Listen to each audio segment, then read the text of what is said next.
This is a gift box I bought at the Dollar Tree, and it works perfectly for a fake cake.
The next step is to sand down. As you can see, maybe you can see there's a few little bumps, and you want to sand those down. And I'm using the 60 grit again. This is pretty tough, this finish. I'm surprised. Now, after I've done that, there are some areas that I'm not happy with. There's some increases in the cake base. So what I'm going to do is take a little spackling and just fill it in. And I have cake decorating tools, but I know everyone doesn't. So what I want to do is show you how to make your own. If you just want to make a quick gift or a quick decoration, take a piece of paper and cut it like a heart, except you don't want to go this way on it. You want it straight across, so it looks like when you open it, it would be more like a leaf. Okay, and the next thing, and that one I did bigger, but the one I'm going to use for the cake is smaller. The next thing I did was I traced it on a piece of cardboard and then cut the cardboard out, and that's what I have here because it will work better with this clay. Now, the clay you use depends on you. You can actually make clay with products from the Dollar Tree. They also have clay occasionally, and I will be putting a video on about homemade clay, a recipe I use that's really good. And there are so many, but I found a real good one. Now, if it's a little sticky, this is wax paper. You can just put a little baby powder on it and then roll it out. If you don't have a pastry roller, almost everybody has one. This one is specifically for cakes, but you don't really have to have this type. You could even use, that's real sticky today, a lot of moisture in there. You could use glass, you know. Cut it out with your scissors and then lay it on a something like a spoon so it has a little curl to it, and you can tip the edge of it a little bit too on some of them. And let it dry for a while till it's still flexible, but it doesn't tear when you work with it.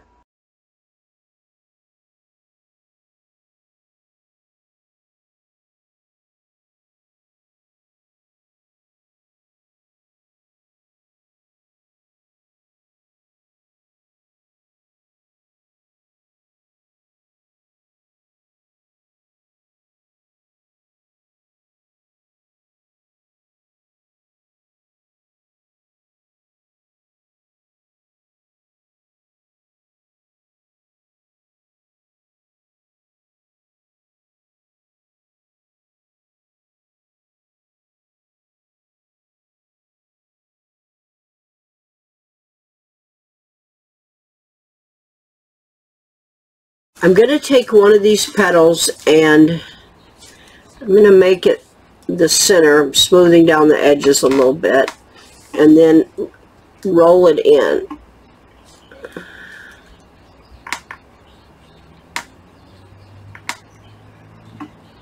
I decided to use a very light yellow, and so I just took some white paint and added some yellow, and I didn't mix it real good because the variation will make the rose seem more real. Now these are not totally dry, they're kind of soft. You can bend them a little bit, but you want to be careful with them because they will break. Okay, one of the things I do is kind of use my thumb here in the middle to push it in a little bit, like a rose would be. See that? In the middle a little, and then the edges are tilted out just a little. Now we're starting with this center, so I'm going to go ahead and paint it because it would be too difficult to paint it later.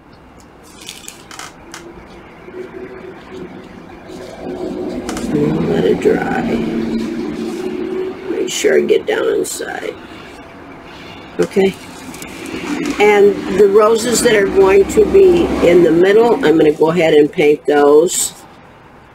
But they still, the clay still has to dry, but it's very difficult to paint down inside of roses, as you can imagine.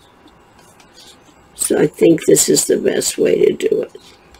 And once these dry on this side, I'll flip them over and paint that side. Then I can show you how I put them together. Now I'm starting with the middle, and I will take some glue. I'm just using Elmer's glue, and I'll put it in the center of that. Then I'll take my first petal, and I'll also put some glue down here because we're going to wrap it around that part way. And then the other one we'll put glue on the inside and the outside and bring it in here and just continue that around. Now you can change the pattern as you go if you want to, but this is just a simple example of how you can put these roses together. And look at pictures of real roses, and that will help you to figure out a good pattern for you. Okay, we got this one now. Kind of adjust them as you go, and I also bend that down a little because, as I said, they're still a little bit soft because that makes it easier. Now I think I've got a good little center here, so I will, and that one's low, so see, I just brought it up a little. I'll put some on the edge, and this will be a real good start. And the next one I may just put here and start another pattern around there.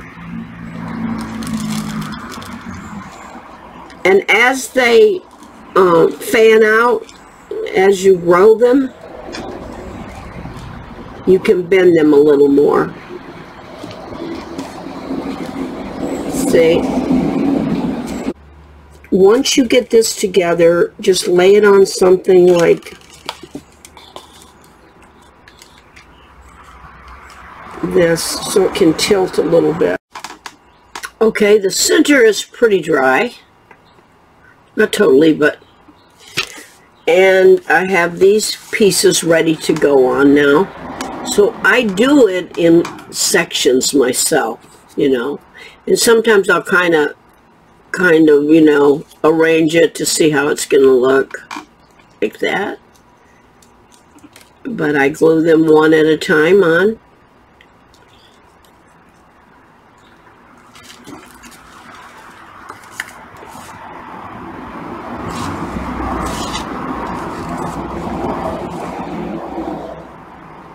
Make sure the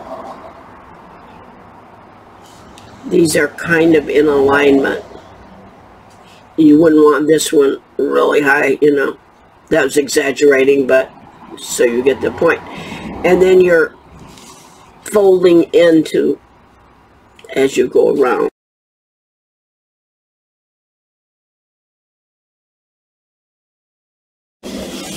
I've sanded the cake, and now I'm going to, I sanded where I spackled to, wiped it off, and I'm going to start painting it.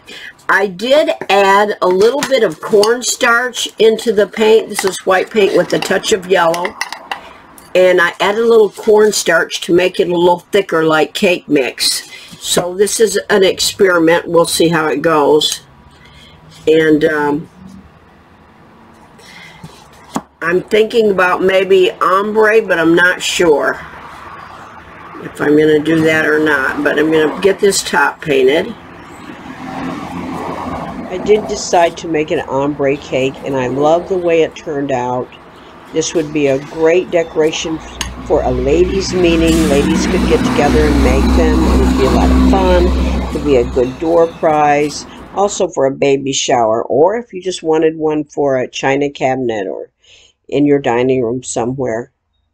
Hope you enjoyed it, and I hope that I've made it easy to understand.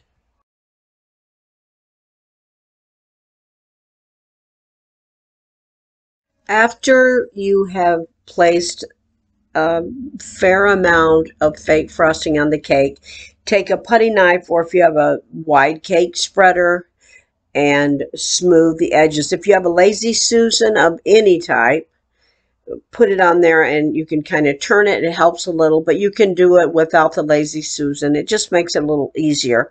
And get it as smooth as possible, starting on the sides and then the top. The main thing is to cover it fairly well, because you can always smooth it out and sand it later.